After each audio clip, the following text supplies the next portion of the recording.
In today's video, I'm going to teach you how to batch deposit in Xero. Batch depositing is a really useful feature when you receive multiple payments that are grouped together in your bank account, such as a day's worth of sales or several customer payments that are deposited as a single amount. Instead of recording each payment individually and trying to match them one by one, you can record them as a single batch in Xero and make your bank reconciliation faster and more accurate. Let's walk through the process step by step. First, from your Xero dashboard, look for the main navigation menu at the top of the screen. Find the option labeled Sales and click on it. This is where Xero keeps everything related to money coming into your business, including quotes, invoices, and customer payments. Clicking Sales will open up a page that shows you an overview of your sales activity.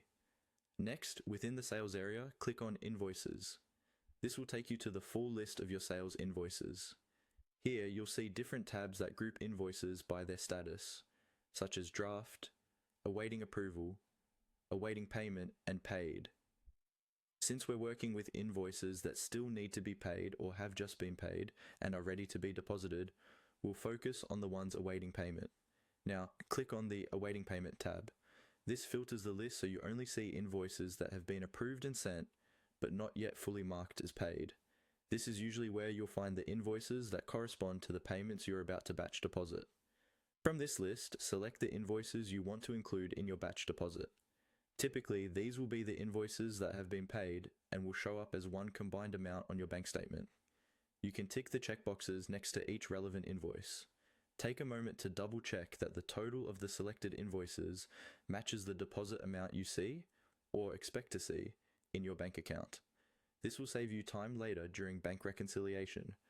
Once you've selected all the invoices you want to include, look for the deposit option and click on it. This action tells Xero you're creating a batch deposit from those invoices. Xero will then group them together as a single deposit transaction that you can later match to the corresponding line on your bank statement, keeping your records neat and accurate. And that's how you batch deposit in Xero.